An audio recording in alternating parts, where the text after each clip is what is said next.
March 1945. After camping on the River Oder for 2 months, the Soviets have stockpiled over 7 million shells, ready to fire at Berlin. The Allies in the West have crossed the River Rhine. Against the advice of his generals, Hitler is determined to defend his capital even without his promised wonder weapons. Albert Speer, his architect, came to him and said, listen, we need to do something in order to protect German industry so that we can rebuild properly after the defeat. Hitler said, after the defeat? Are you kidding? There will be no defeat. And the next day issued his Nero order, scorched earth policy, that Berlin would not be left standing with anything of value that Soviets could use. The enemy will leave us nothing but scorched earth when he withdraws, without paying the slightest regard to our population. I order anything of value which could in any way be used by the enemy to be destroyed. Die der Feind für seinen Fortgang des Kampfes sich nutzbar machen kann. Nothing should be left. Nothing! In a stunning turn, Hitler proposes demolishing industrial complexes, strategic railways, and ancient bridges. Destroying priceless architectural wonders is something that horrifies his chief architect.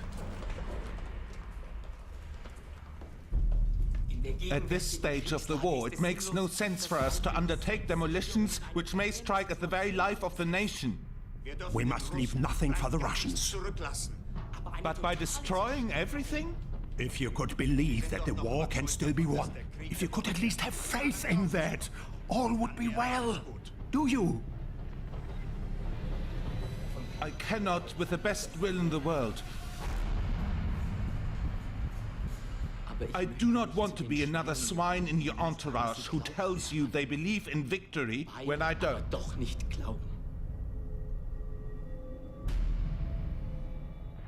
You have 24 hours to think over your answer.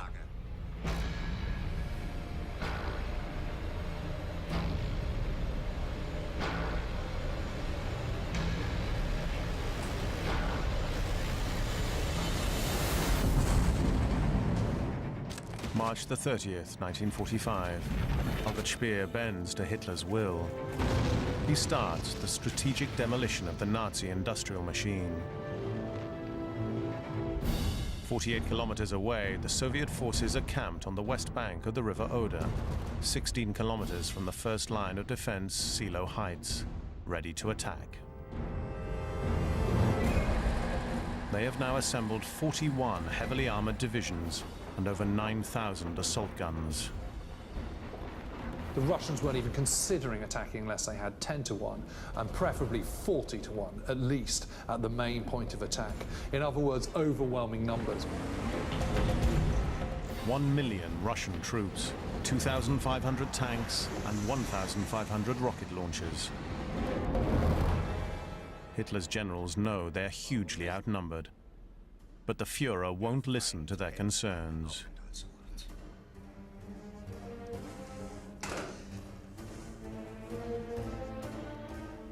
These generals, they tell me this is not possible and that is not possible. Unbelievable. The army must hold the Russians at the Oder. Zum Stillstand bringen. The sort of 30 miles to Berlin between the River Oder and the capital is open. So this is your sort of last defense before the Red Army reaches the capital, the heart of the Third Reich. The German generals know the only way to hold back the Red Army is to take advantage of natural terrain between the Soviet camp on the river and the capital. So we are standing on the Seelow Heights, and this is the last high ground before you get to the city itself, making this an ideal position for the Germans to then defend.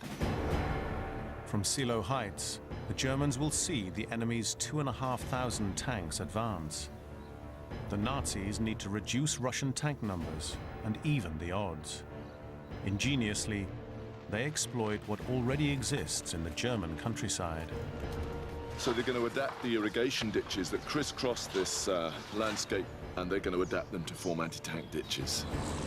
An anti-tank ditch must be wider than the length of the tank tracks, so it can't drive over the top. The ditch edge is angled to 70 degrees, gentle enough for the tank to drive straight into the trap. So they will have to be bridged by engineers. That will cause the tanks to stop. A static tank is easier to hit than a moving tank.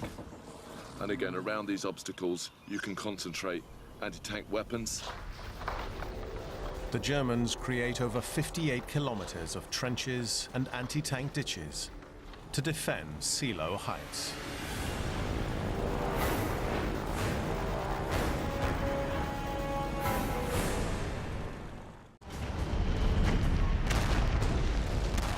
The final battle, the fight for Berlin, begins at 3 a.m. on April the 16th, 1945.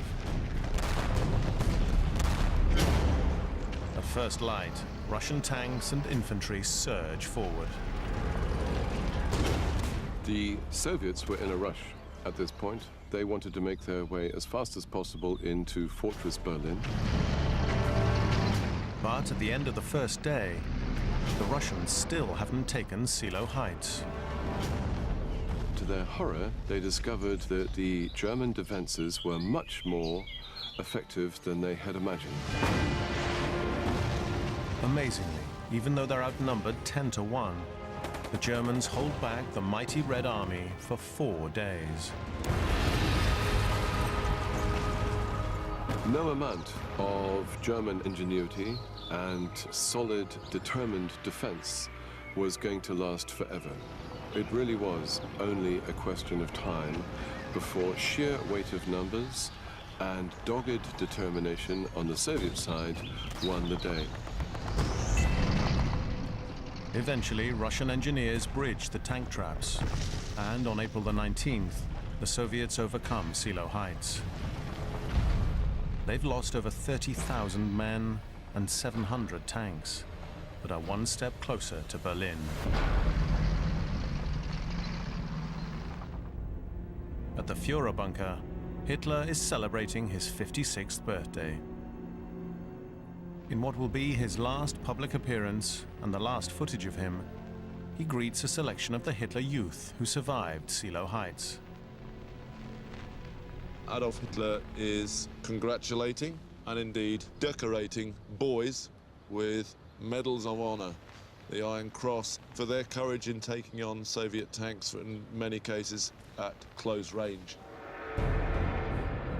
Outside Berlin, nearly 2,000 Russian tanks are storming towards the outer defense ring of the city. To combat these tanks, the Nazis have a revolutionary weapon, a lightweight anti-tank missile launcher, the Panzerfaust. No, no, no! Stupid! You have to keep it down! Have a look. I'll show you. So, unterbleiben, jetzt ist es stark auf dem Kron. This groundbreaking missile can pierce nearly 10 centimeters of armor at a range of 100 meters.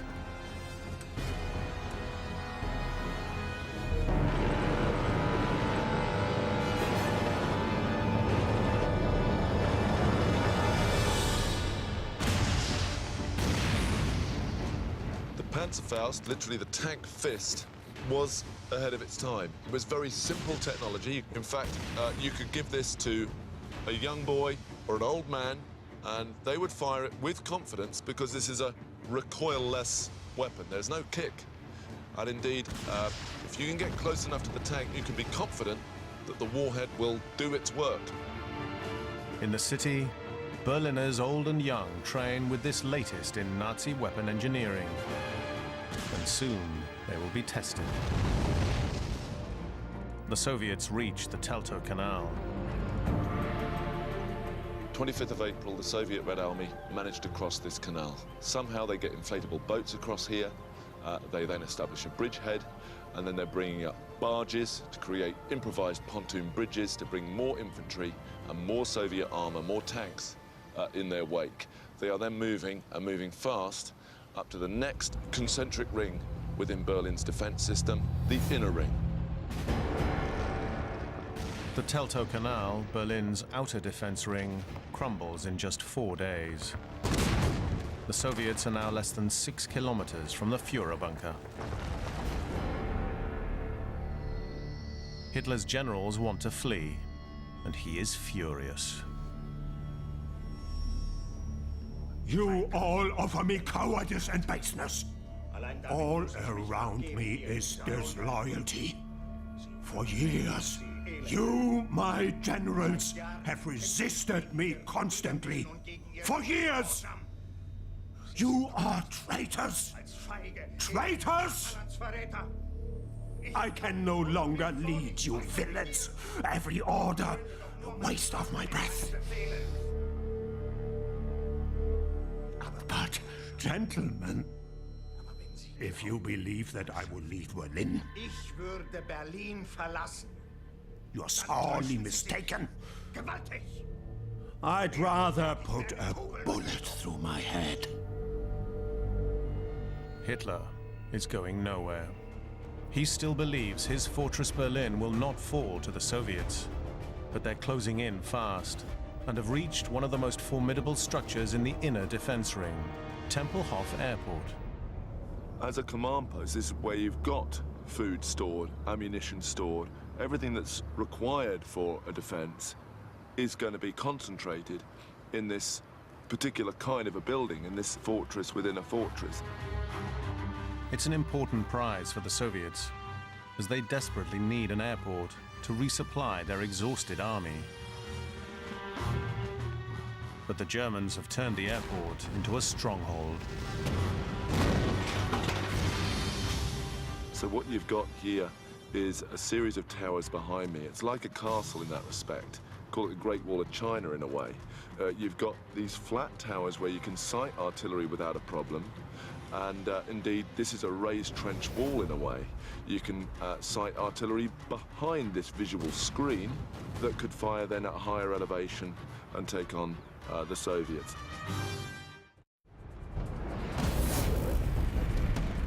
The fighting is intense, and evidence of it can still be seen in the burnt-out tunnels under Tempelhof.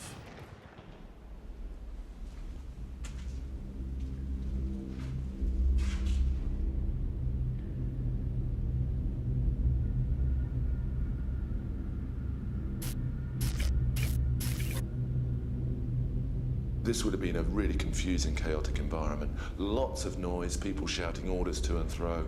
When you're coming into these spaces with the electricity out, filled with smoke and dust, brick dust and what have you.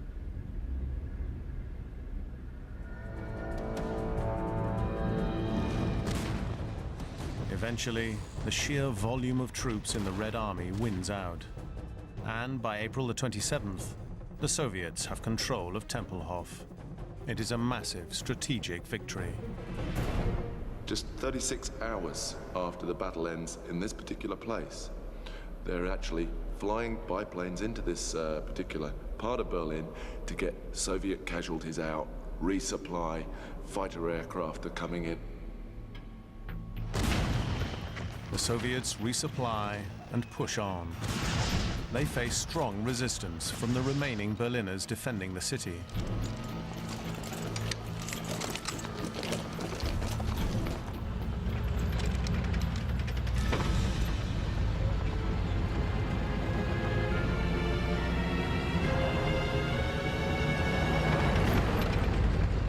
Berlin has been hit with over 2 million artillery rounds, and the resulting debris forms natural tank obstacles and barricades. The more confusing the terrain for the tank, the better chance I have of catching that tank at close range, take out the turret, and then take out the main armament in the process.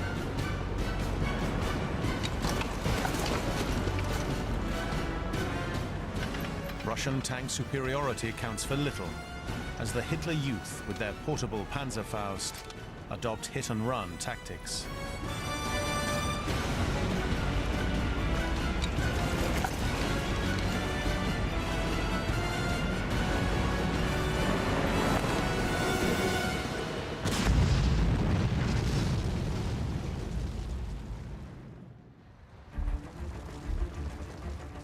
Every hour, the Red Army inches closer to the Führer bunker and Hitler. Berliners, driven back by the advancing tanks, seek refuge in the indestructible flak towers. that somewhere in the region of 15,000 civilians should have come inside. The key word there is, of course, should, because we know that people were crowding into these buildings, 3 to 4 times the official number of civilians pushing their way inside. Up to 60,000 citizens cower in each of the 3 flak towers, relying on the massive concrete for survival. Outside, the Red Army throw everything they have at these last great Nazi structures. The Russian tanks stood over there, some 300 meters, and they tried to blast through the 3-meter strong steel concrete wall, but they didn't manage. Despite the entire might of the Soviet army being turned on the flak towers, they are still standing. They were able to resist the Soviets. They couldn't do anything about the Soviets swallowing up the rest of the Berlin, which simply meant, of course, that the Soviets just had to wait. At some point, the people inside would have to give up. The Russians simply leave the flak towers and flood past towards Hitler's bunker and the Reichstag. The next defensive line is the water surrounding the citadel. The Germans have blown every bridge across, except one. The outer ring of defense has been broken. The inner ring of defense has been broken, and now we are at the defense line for the citadel itself, the citadel on the other side of the water here. But German army engineers have failed to destroy the Moltke Bridge. This bridge is the last major defensive strongpoint between the Soviet army and Hitler's bunker itself.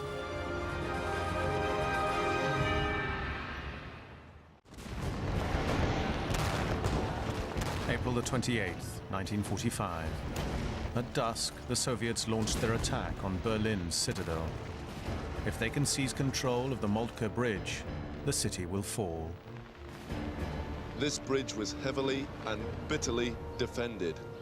The closer that you got to the citadel, the more desperate and the more fanatical the troops would become. Defending this bridge is the last hope for the Nazis. If the Soviets cross, they are within touching distance of their ultimate prize, Hitler in his bunker.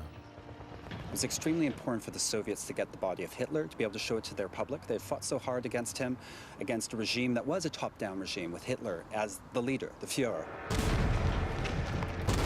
The Soviets secure the bridge by midnight.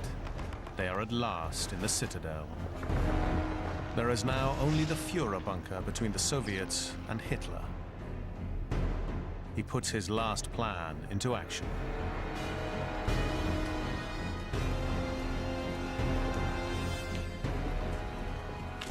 On the 29th, he marries Eva Braun, his long-term mistress, rewarding her for her misplaced loyalty.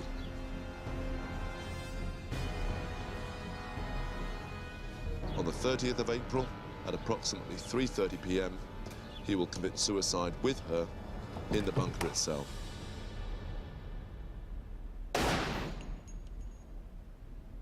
Hitler knew what had happened to Mussolini in Italy. He'd been urinated on in public, he'd been taken and hung in the main square in Milan. Hitler had his body incinerated in order to avoid that fate.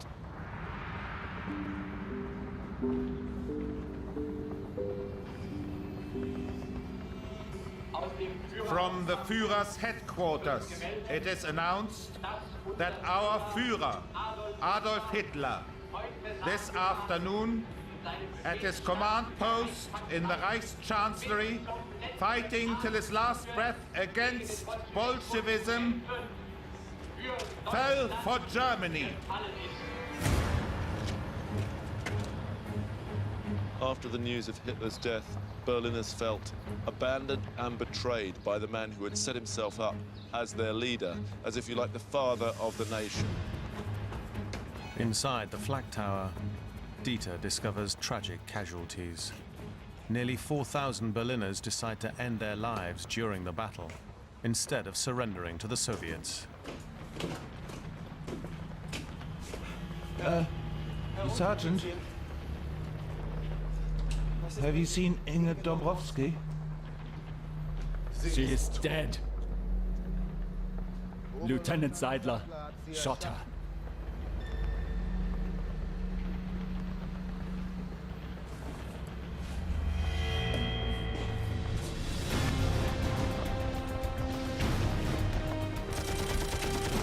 The Soviets are outside the government buildings and the Reichstag. 3 attempted assaults are held off, with heavy Soviet losses. They have to blast their way in through the bricked-up entrances and resume hand-to-hand fighting. Eventually, by 22:40 hours on the 30th of April 1945, the red flag of the Soviet Union is raised above this building. That means that systematically, every line of defense put in their way by the Germans defending has been broken by the Soviet Red Army. Beyond that, Nazi Germany is shown to be defeated, and the war in Europe is all but over.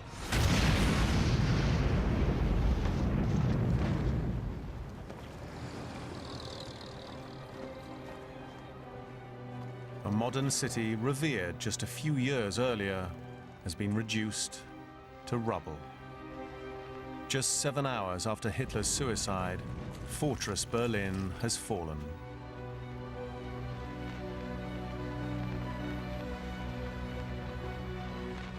A quarter of the city lay in ruins.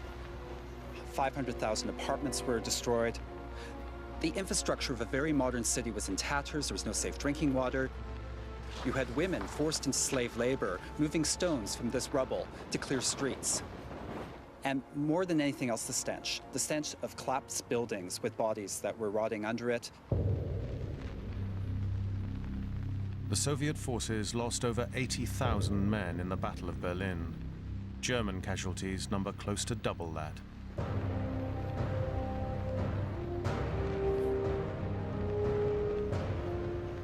I think we should remember that the Battle of Berlin should never have been fought, and that the only reason it was fought was because Adolf Hitler, the man who could always have surrendered and bowed to the inevitable, didn't.